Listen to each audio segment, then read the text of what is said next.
You know, things are going good in the format when you see Evil Eye and Invoked Mech Knight making a top cut.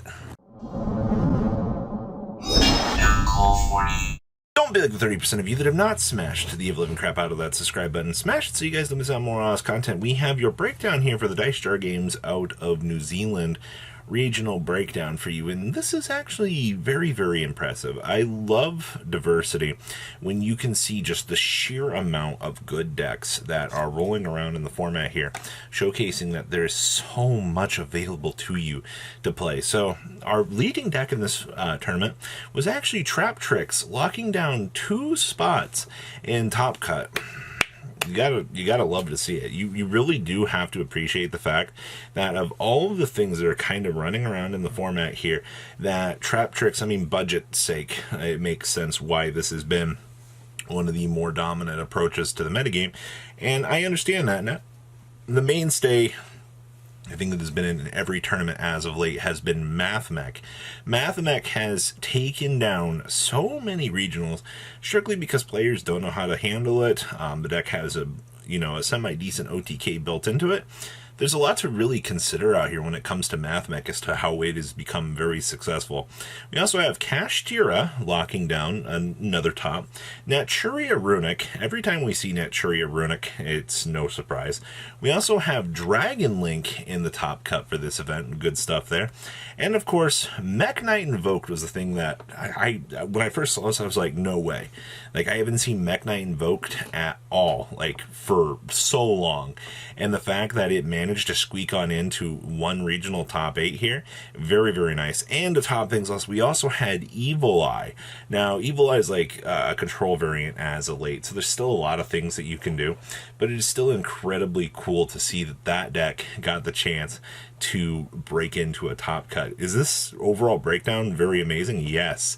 Yes, it is. Let's pass on over to some of those top deck lists. So winning the regional here was none other than MathMech here. You're going to be seeing the fact we are going to be playing Equation, Induction, and Super Factorial here, all as one-ofs. I've said my piece on Induction. I think that it is an incredibly good card, but a lot of these builds opt to not play it, and I think that that's perfectly fine at the end of the day. You do have to understand that Induction, the value you get from it's not too crazy, but it is still an incredibly good card. I see that we are citing Trap Trick down here as well with Dimensional Barriers. Having 4 copies of Dimensional Barrier as an access point in your deck to punish your opponent if they're, doing something incredibly bad or, setting up for this deck to be broken, that is something that this deck can actually sit through and be able to play. So that's very, very important as well here at the end of the day. Outside of that, I mean, the list feels very, very similar to a lot of the other MathMech decks. Your little tech options are going to be the most important things that you're going to have to consider here for when you're playing this deck, at least for the better points. Next up is going to be Kashtira. So Kashtira did lock down a 2nd place out of this tournament, which once again isn't anything too incredibly bad. This build actually main decking double copies of Nightmare Corruptor Ibly. They're just, I guess, the fact that we've seen a little bit of a fallout from Kashtira not really having all of these more successful events has given this deck the chance to want to main deck the Nightmare Corruptors now. If less people are going to play the outs for it, you may as well, get your free wins where you can. I also see that we are playing the triple crossout designator in here as well. The ability to punish your opponent, for making a key play, and I mean, you get to play more one-ofs in your deck. I see that we are playing the one droll in here to make sure that we don't actually lose to that. So this deck is still incredibly good. It does feel very fragile at certain points, but everything that you're still seeing in terms of the developments for this build definitely feels like that. I don't know. It's incredibly easy to counter for this. I see we're playing Desires. Well, I mean, I guess you don't have to worry about other people playing the deck. Makes sense. Next up is our Naturia Runic deck, making top 4 here. Actually main decking triple evenly matched here. So whatever that this deck is going to do in terms of, its matchups, you can just slam the go second button evenly your opponent and proceed to laugh all the way to the bank. I trust me when I say this, Naturia getting an evenly matched off is just going to be game over, especially once you start seeing the fountains to generate even more of a flow of advantage.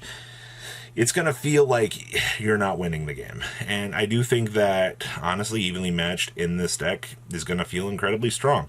And that's one really big thing to consider here is when your matchups allow you the chance to play these cards and allow you to blow your opponent out as much as you can. Yeah, it's incredibly good. I see that we are playing one, Kelbeck in here as well in terms of the engine for Ishizu. Not too bad. Outside of that, rest of the deck feels, I guess, pretty standardized outside of that, so good stuff. Next up here is our Mech Knight Invoked. This deck made it all the way to top 4 out of the event. I'm impressed. I genuinely am. I know a lot of people aren't going to be playing around columns right now, that's for sure. This is literally like a free win for this deck. You know, as long as it can set up and do like interesting things and detour the opponent in a way that the opponent's not going to be able to recover or play the game, yeah, that's fantastic. Also, I mean, the game is slowed down enough that, you know, Mechaba can actually get some value right now. It's not going to be that way for every game, but you can definitely get some value off. I also see we're playing Book of the Law here as well. It's not something I thought I would see anytime soon. Also, this deck I see can play Habermax. And, you know, also with the trap card, the World Legacy Trap, you can do some pretty interesting things with that. I can tell you a lot of people are going to be caught off guard with that. This is like a little inclusion inside your deck, and your opponent's going to be like, how do I handle this? The answer is you don't really handle it very well. Next up here is our Dragon Link list. Now, we've gone all the way back to square one here. We're actually playing triple Chamber Dragon Maiden here. I have not seen like the tidying package at all. Like it was cut for so long ago here that so many other players I think kind of forgot about it at this stage. So to see that we've kind of went back on that time capsule here and we're giving this another particular shot here, I think is actually kind of interesting at the end of the day. So Dragon Link still sporting off. I mean, it has to play the Bysteel package. I mean, Magnuma is your search for the deck, all right? As much as it might not be good. I mean, technically, if this deck played against Mathmech, it has an inherently good matchup because you have so many Bysteels at your disposal, and it's just you combo up from there. So, yeah, it's still Bysteel Dragons, but it's still all going to follow off into the same pattern of we're going to be linking off our dragons to make incredibly better monsters. Next up here is our next Trap Tricks list. Sporting off Fusion Frickin' Destiny. This build is actually playing Destroyer Phoenix Enforcer out here. I am impressed, actually. That's kind of cool. When was the last time you saw... I've seen more Dragoon running around than I have than Destroyer Phoenix Enforcer at this point in time. So the fact that this deck is actually able to play a free draw package in this deck, in addition to having DP, you know, control the field, that's awesome, actually. I hadn't really considered that. Also, the fact that this list gets access to some of the more interesting tech choices in the format. Thank you, Evenly Matched. Technically, anything can play it, but just resolving an evening right now is such a blowout on your opponent. And you see that here, right? Like, in terms of construction for this deck, Evenly Matched, clean up, go through full Trap Tricks combo. It is incredibly good for what it wants to do. So good stuff here. Next up is our Evil Eye list. Woo. So the thing I like about Evil Eye is this deck is very controlly. Most what I know about this deck, you typically hide behind Surziel, typically with like a TC Boo or something. This build's not doing that. But you're going to be equipping Surziel up, and then you're going to be climbing up into probably one of the better cards. It's kind of play Protect the Castle, I almost feel like, because getting the interruptions through the opponent's monsters, all decks in the meta right now kind of feel the same. If you can check off the requirements or whatever setup that they're doing, you do kind of meet the requirements to win the game. And this deck is no exception to that, all right? This deck sets up its controlling pieces, it's counter traps, you're off to the races. So that's, I mean, you know, more ways to search than ever before now that we got the new level of support for this deck out of the last set. So I'm not surprised. It just took way longer than I thought we would actually need to for this deck. And then our last list here is another Trap Tricks deck. Yay! Now this build is sporting off no evenly matches in the main deck. Actually, we're not even playing evenly, period.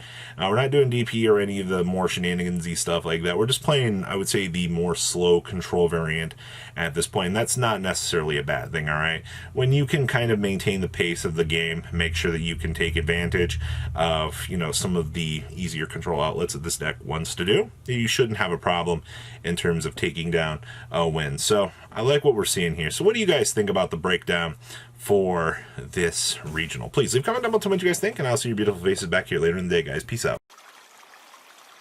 Patrons, thank you.